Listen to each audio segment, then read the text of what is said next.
In our last issue of RC Video Magazine, we ran a story about the World Helicopter Championships, Chopper Champs, held in London, Ontario, Canada.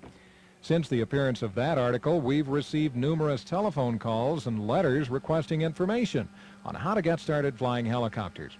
In response to those inquiries, we contacted Ed Nakasone, an RC helicopter flyer located in the Boulder area, who has personally taught many people how to fly.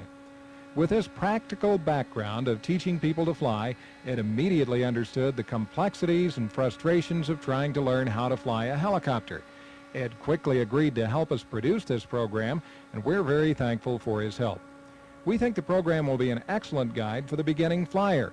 In the latter part of the program, we've set up the cameras so you can see the controller movements and the helicopter movements simultaneously, giving you the closest thing we can to a hands-on flight experience. I took on this task because, like many of you, I had no one to help me get started in flying RC helicopters. My training followed the form of trial and error.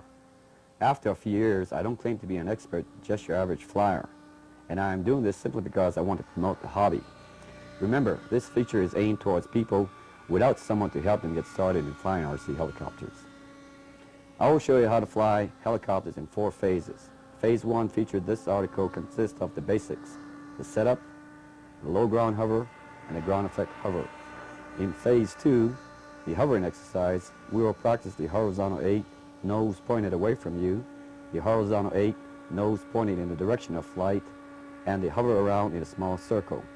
In Phase 3, forward flight, we will practice the high hover, prepare you for forward flight, and fly a circuit and set up for landing. And in Phase 4, the auto rotation, I will show you how to practice for and do the actual auto rotation. Before we begin, several assumptions must be made.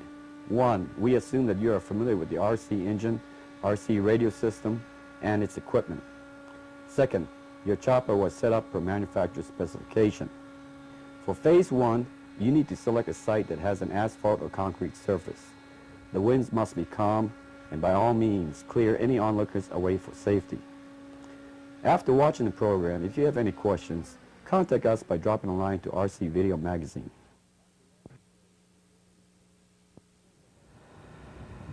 To begin with, we'll be using a typical pod and boom helicopter. The term pod and boom came from the British, which refers to the pod itself and the boom area itself.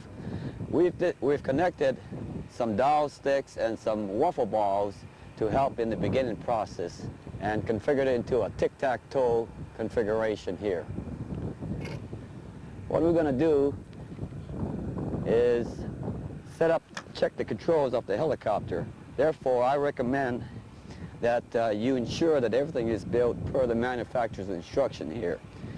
I have a typical radio control transmitter.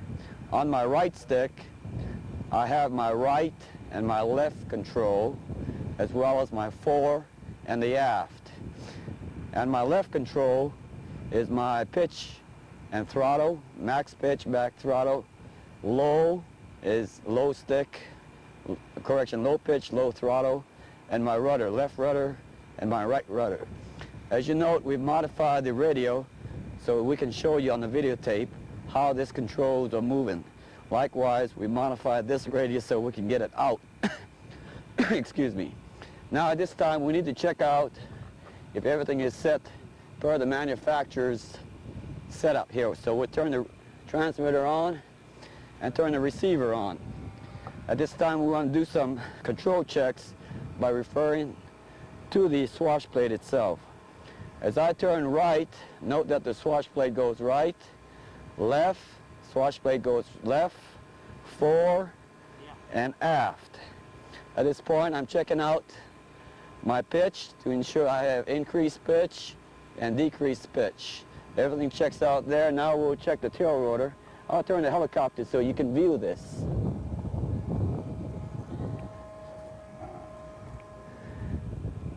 Note that this has a ATS compensator, tail rotor compensator. As I increase my pitch, the pitch of the tail rotor blade increases likewise. If I decreases, it decreases. When I go left, I like to see a decrease, and right, I like to see it increase. Therefore, everything checks out okay. However, before we start it, we know the controls are checking out okay.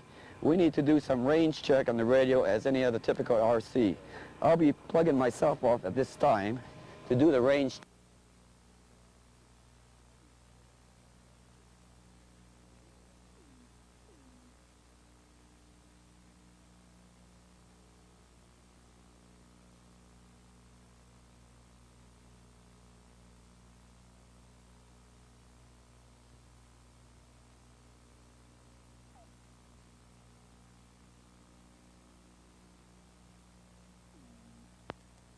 Plug myself back here.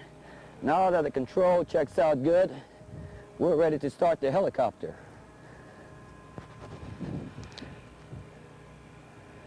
Some of the few items we'll need to start the helicopter with is your basic starter.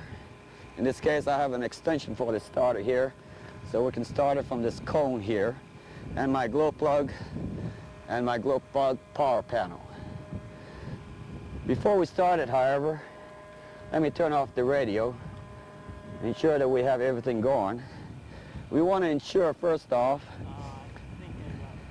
that the transmitter's throttle is completely down, your trim is set.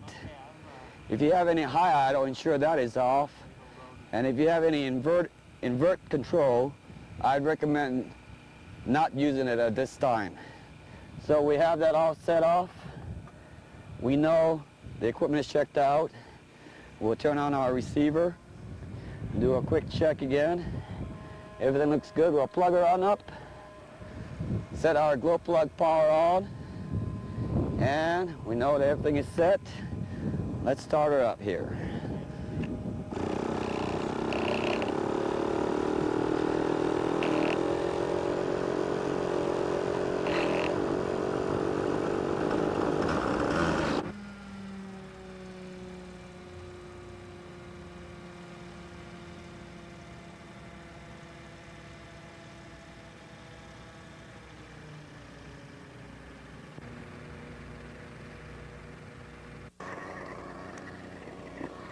Okay, here we'll do our run-up check. We want to check to see how far off the control adjustments are, and of course the engine running condition again. Let's give it a run-up here very slowly. Blade tracking is important, but we won't worry about that at this stage here. Note how smoky the helicopter is getting. I'm trying to get it to lift off at half a throttle here. Notice how fast she's not lifting off. Let's cut it back down again and do some adjustment in the carburetor. It's running extremely rich here. So I'll do some carburetor adjustment right now. I'm going to disconnect myself.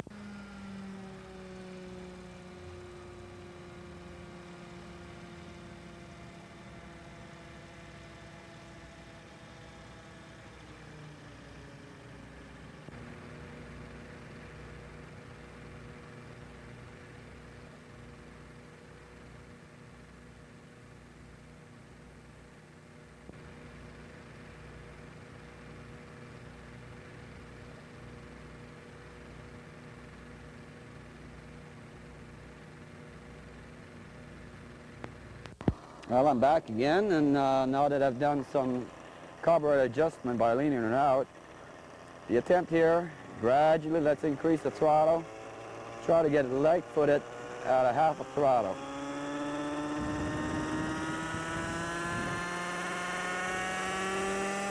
Oh, that's much better. Now she's getting light-footed. Now let's note the adjustment. Note that the helicopter wanted to turn to the right, and she wants to move forward at the same time. Let's counteract that, bring her on back here. Okay, note that the pad is there just as a reference point. Let's decrease the power and do some trim adjustment here. Let's try it again. Slowly run her up again. this is beautiful. Get it light-footed on the ground. This is what we're looking for. Note that the helicopter wants to pretty much stay by itself there. Let's get it over the pad here. Oh, this is great. This is what we're looking for. There will be times, however, when the helicopter we will not be this lucky to make the adjustment on just transmitter trim alone. And we need to do some mechanical adjustments. So let me demonstrate that at this time. We'll cut her off here. Please note also that I was able to chop my power off via my trimmer, my transmitter. I recommend that you do the same also. I'm going to disconnect myself and get the helicopter forward.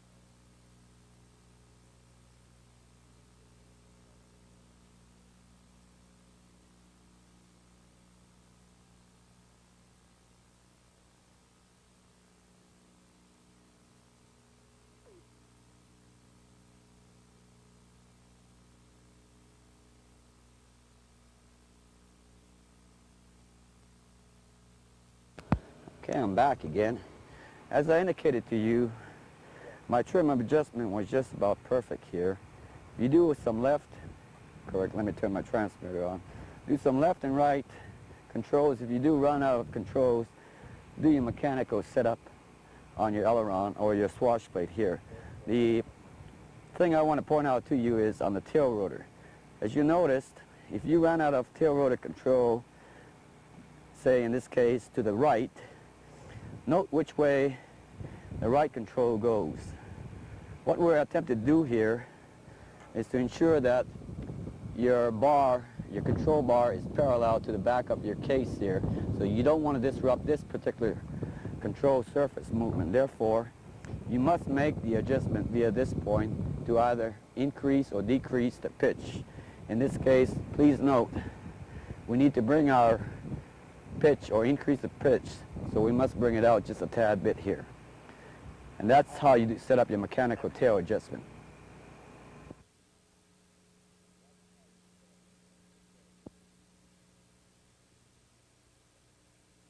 Okay, now that we have everything trimmed out, we're going to do a gradual hover again, a gradual run-up again to make the aircraft light-footed. Remember, this ground hover exercise is to have you just get the control, feel of the controls. I've made everything extremely slow, therefore you can see the control movements on the stick. Here we go. Let's gradually, remember slowly, gradually increase it until she gets very light-footed off the ground. There we go. We're starting to get very light-footed. Okay, now from here, let's move the controls forward. Keep the aircraft facing to the wind. Let's move it forward very slowly. Let's just walk it forward very slowly. Okay, that's about right. Now let's come on back. Remember, keep the nose into the wind. Get it very light-footed. Come on back. Let's just keep walking it back. Just keep walking it back over the pad again. The pad is just used as a reference point now. Okay, stop it. Now let's come on back. Get the backwards control field. Note that I'm not using too much, just a tad bit, not roughly. Come on back. Walk it on back. Give power if necessary. Okay, hold it. Let's go forward again. Oh, not too much, just a tad bit. Keep the nose into the wind. Okay, now let's go to the left. Let's move the chopper to the left. Get the feel. Notice how it's easier she goes to the left. She does. Okay, let's stop it. Note it, we stop it. Now let's come on back again. Keep the nose into the wind. Give it a little bit more if necessary. Let's come on back to the right. Oops, slowly. Okay, stop it over the pad. Let's come on, go. Let's go to the right. Let's go to the right. Okay, oh, let's go to the right. Okay. Come on back to the left. Don't forget, keep the nose into the wind. Keep the nose into the wind. Okay, stop it. That's what I want you to do. Just go back, forward, left, and right. Then we'll do some control exercise diagonally. Chopper is still humming. Let's go diagonally to the left. Keep the nose into the wind. Come on back. Okay, that's good. Now come on back. Get the feel of the control. Okay, come on back over the pad. Oops, slowly. Okay. Stop it over the pad as a reference point. Let's go to the right now. Keep the nose pointing to the wind. Okay, keep the nose pointing to the wind. Let it walk over. Okay, stop it. Let's come on back now.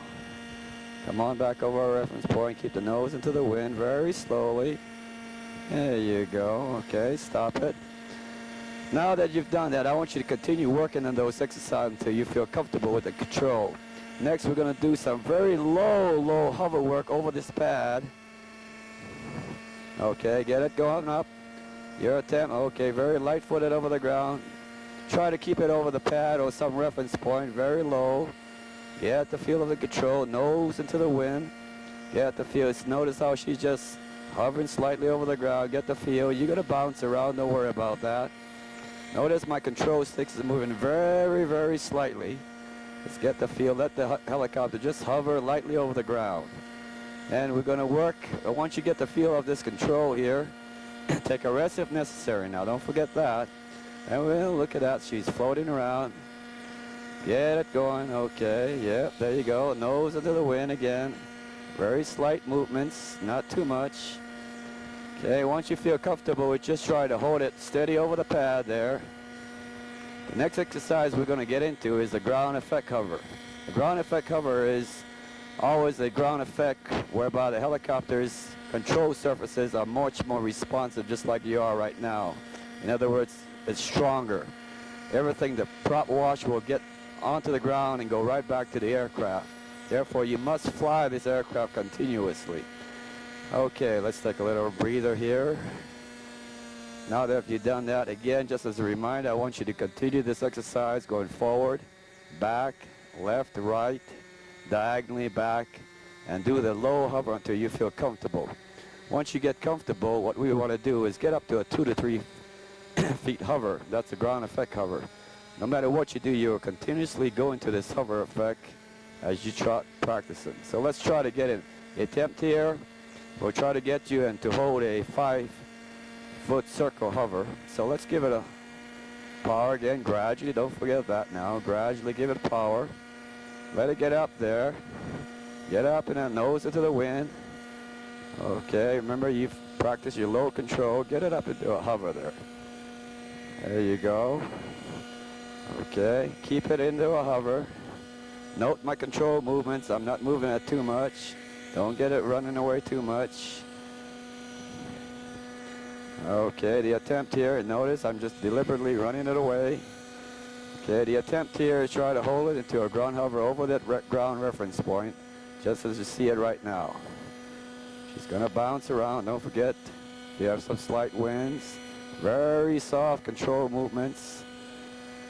It's very responsive at this point, therefore it's important that you understand this transition to the ground effect hover. Once you've got that, you can keep it into a steady spot hover. Don't forget I said we're trying to attempt to keep it in a 5-foot circle hover here. Now let's try to get, once you get to that exercise and you feel comfortable, let's move forward. Just give it a little bit, let it go forward, stop it. Okay, just as we did in our ground hover. Keep the nose into the wind. Bring it on back. Bring it on back. Okay. Very slowly, slow movement. Stop it over that reference point. Okay, keep the nose facing away from you and into the wind. Bring it on back. Bring it on back. Stop it. Okay. There you go. Play with it. Let's go forward again. Oops, slowly. Not too fast. Very slowly. Go over your reference point. Okay, keep it into a hover. Now let's play left. Let's go to the left. Let's go to the left. Let's go to the left. Keep it over the reference point again. Come on back. Very slow movement. Notice I correct when I go all the way back. Keep it over the reference point. You're going to play with it. Okay, let's go to the right. Keep the nose into the wind. Keep the nose into the wind. Keeping a low ground hover again. Okay, let's go to the back to the center point here. Keep it into the hover. Okay, don't forget, you're gonna fight the controls. Keep fighting the controls, work with it. Again, let's try the diagonal now, okay? The diagonal movement, keep the nose into the wind. Come on back. Hold it there. Okay, let's come on back to the reference point. Okay, nose into the wind. Over the reference point. Okay, up, up. There, little gust of wind there. Let's get back to the reference point. Don't forget, if you get tired, get the helicopter down. Okay, let's go to the right here. Nose into the wind, little diagonal. Not too fast, very slow. Okay, hold it. Now let's come on back. Okay, up, slowly. Get over to the reference point. Okay, main attempt here in this phase and ground effect hover is try to keep it over that reference point in a steady hover as observed right now. Again, when you get tired, come on back. Gradually release the throttle. Come on back, rest. Try it again. We'll go back into another hover once you feel comfortable, got your composure.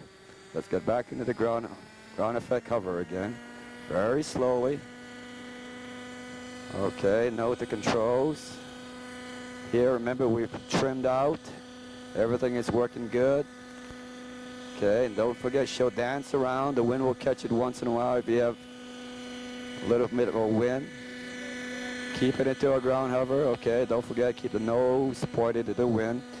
Note again that I'm flying the nose around. Oops, slowly. Don't let it run away from you. Okay, very slow control touch movement. Again, control touch movement is the key to this.